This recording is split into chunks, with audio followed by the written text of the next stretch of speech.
मैंने लोगों को बोला कि परमेश्वर ने कहा कि मैं भयानक जो तूने काम किए मेरे लिए, उनके द्वारा मैं तेरा मुंह मांगा वरदान तुझे दूंगा।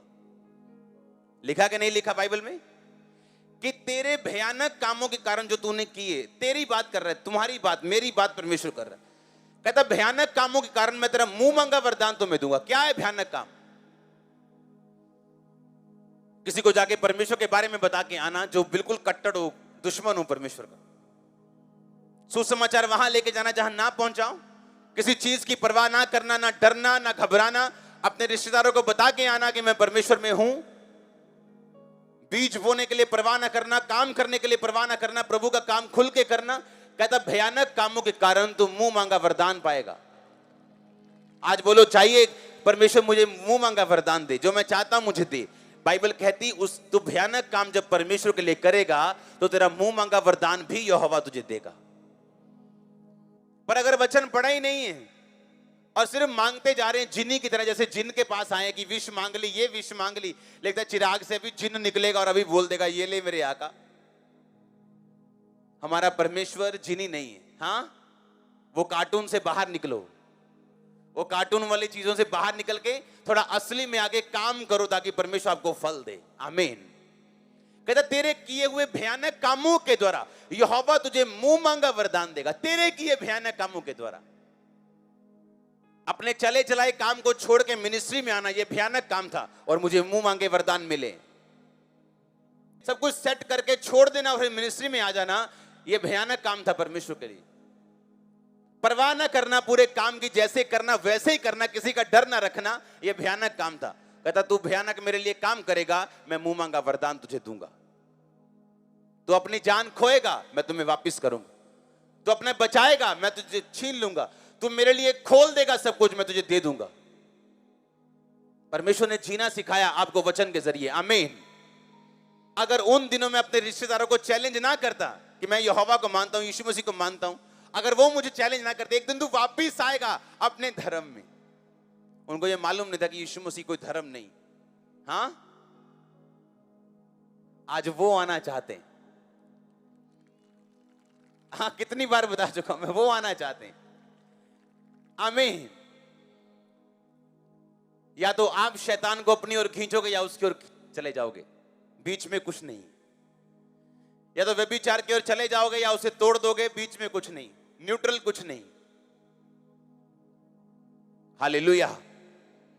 परमेश्वर का वचन आपको ताकत देता है, आपको बुद्धि देता है, आपको समझ देता है हर एक काम को करने की और फलदार रहने की अपनी लाइफ में। आमीन। कहता तू अपने किए हुए भयानक कामों के द्वारा यहोवा से मुंह मांगा वरदान पाएगा।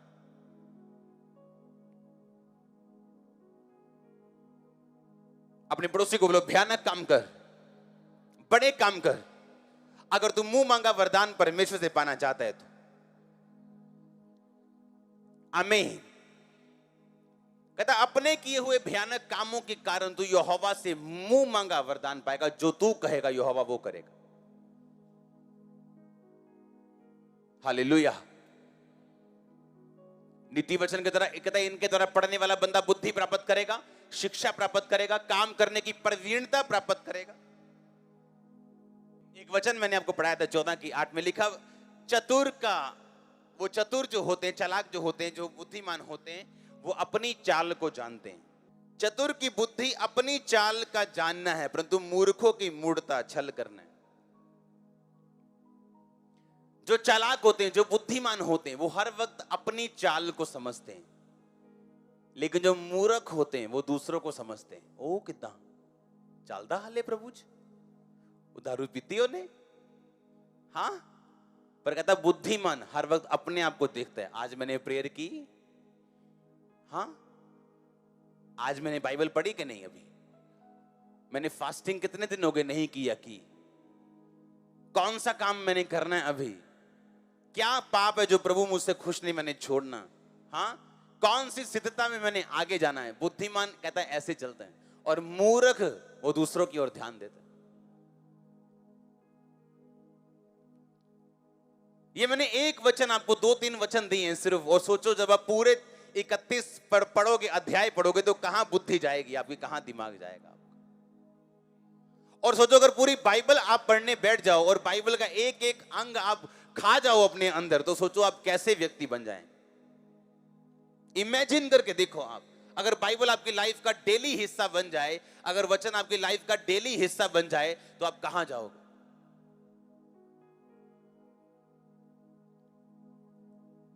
हालेलुया।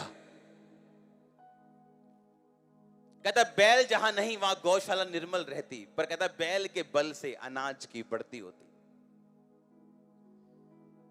कहते पंगा लेना ही नहीं है जी, कोई आराम से रहना है कंफर्ट में। तो कहता अनाज की बढ़ती तुम्हारी जिंदगी में पॉसिबल नहीं, क्योंकि जहां काम होगा वहां पंगा होगा, वहां डिस्कंफर्ट होगा, पर वो अनाज की बढ़ती के लिए होगा, आपकी ब्लेसिंग के लिए होगा। और सोचो एक वचन अगर नीति वचन से पढ़ के हमें एक लाइफ चेंजिंग डिसीजन लेने को मजबूर कर सकता है।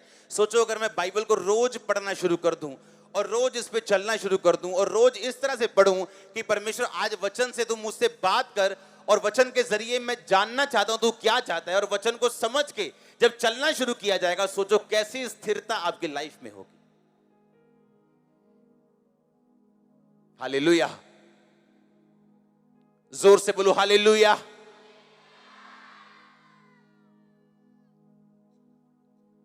आमीन। अपने हाथों को उठाओ फिर से, बोलो वचन मेरी जिंदगी का हिस्सा बने, मैं इसे रोज पढूं, रोज सुनूं, ताकि मैं स्थिर रह सकूं, फलदायक रह सकूं, किसी अच्छी चीज की मुझे कमी ना हो, मैं उसके वचनों से खोज सकूं, यहोवा के मन को जान सकूं, परमेश्वर के उद्धार को समझ सकूं। मांगो अपने हाथों को उठा के एक सेकंड के लिए।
आमीन। कितने लोग रोज बाइबल पढ़ते हैं? रोज। क्या बात है, चर्च ब्लेस हो रही वाकई। और मेरा बिलीव है जो अभी भी हाथ नीचे हैं वो अगले थर्सडे हाथ ऊंचे करेंगे।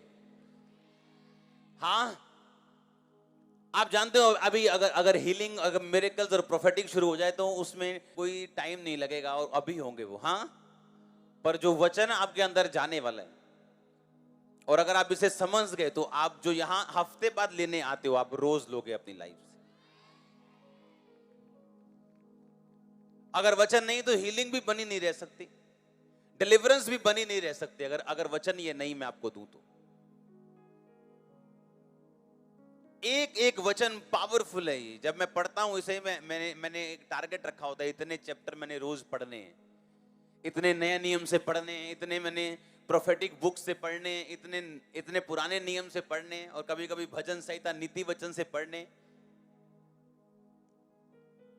और जिस दिन आप वचन नहीं पढ़ते हो, आप बेचैन रहते हो और आपको एक भूख लगी रहती है अंदर से, आज पढ़ा नहीं है कुछ,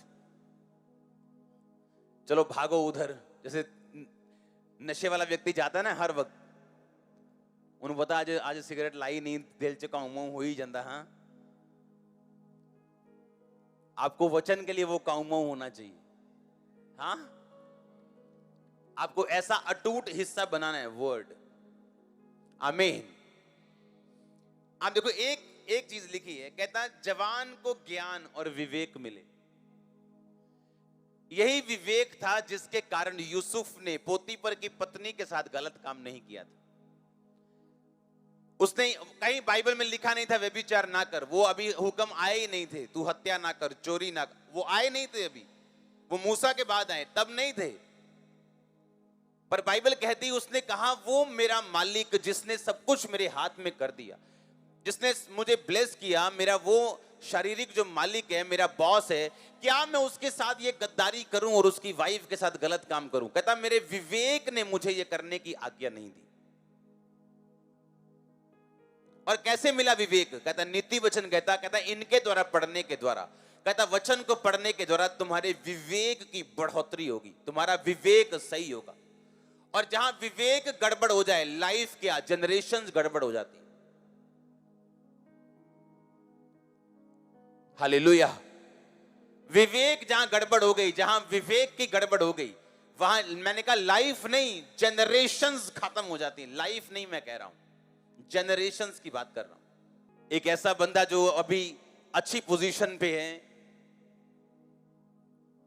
अपनी लाइफ के पुराने टाइम में जब वो जवान था, उसने एक व्यक्ति को मार के उसकी प्रॉपर्टी ले ली, क्योंकि वो अकेला था, उसको खत्म कर दिया। स्ट्रेटेजिकली बड़े बड़े ध्यान से उसको खत्म किया, किसी को मालूम ना हो। अब जब उसके बच्चे बड़े हुए, वो उसको जवाब दे रहे हैं, जितना वो करप्ट था उससे 10 गुना करप्ट निकल रहे हैं। तब तो कुछ किसी ने आवाज नहीं लगाई होगी कि भाई, तब तो खुश हुआ होगा कोई, इतने लाख का फायदा हो गया उस जमाने में, क्योंकि विवेक मरा हुआ था, तब फायदा नजर आ रहा था। अब जब वापिस आ रहा है सब कुछ ऊपर से उसके बच्चों के द्वारा, अब वो रोता है, और रोने से कोई हल नहीं होगा। अगर विवेक जिंदा होता तो ये काम होता ही नहीं।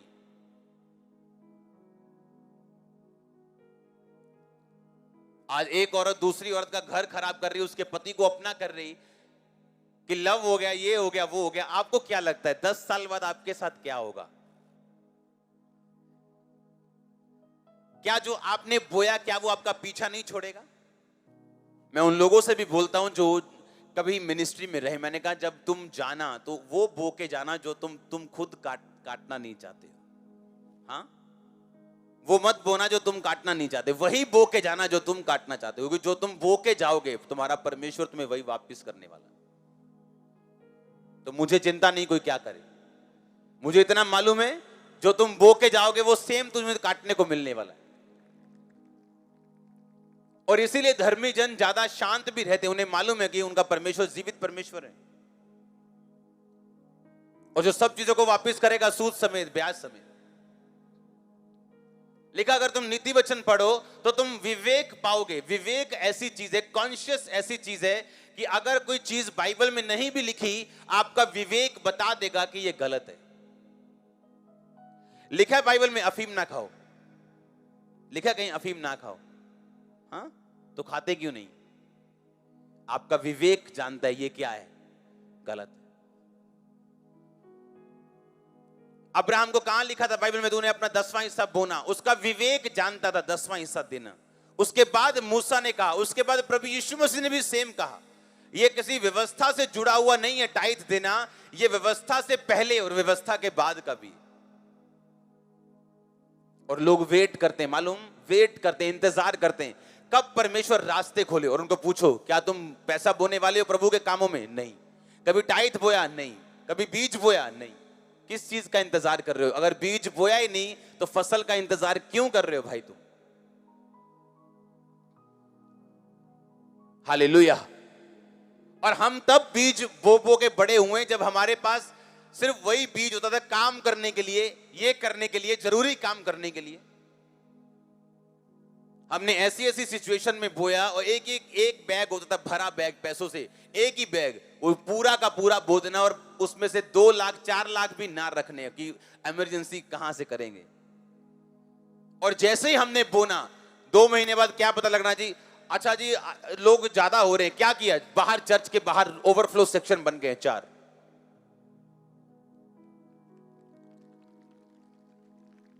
क्योंकि आपको वचन बढ़ना सिखाता है, आप अपनी विश से या इंतजार से नहीं बढ़ते हो। समय सब कुछ सही कर देगा, इस सदी का सबसे बड़ा झूठ है ये।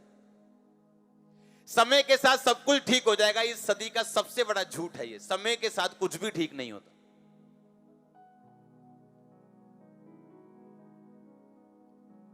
आपको फैसला करना पड़ता है, मैं अपने कंफर्ट जोन से बाहर आऊंगा, चाहे वो बोने में हो, चाहे वो प्रेयर में हो, चाहे प्रभु के साथ कमिटमेंट करने में हो, मैं ये करूंगा ताकि मैं अगले लेवल पे जा सकूं। सबको जय मसीह की। मैं जतिन बब्बर और आप देख रहे हैं मसीह परिवार चैनल। जैसे कि आप सब जानते हैं कि मैं इस चैनल पे प्रभु के अलग अलग दासों की वीडियोस डालता हूं, तो अगर आपको हमारा चैनल अच्छा लगता है तो आप इस चैनल को ज़्यादा से ज़्यादा सब्सक्राइब जरूर करें, ताकि आप प्रभु के वचन को सुन सके। वीडियोस को ज़्यादा से ज़्यादा शेयर करें ताकि जिन लोगों तक वचन नहीं पहुंचा उन तक भी वचन पहुंच सके। सबको जय मसीह की। एक बार मैं आपसे दोबारा कहूँगा कि इस चैनल को सब्सक्राइब जरूर करें और वीडियोस को ज़्यादा से ज़्यादा शेयर करें। जय मसीह की।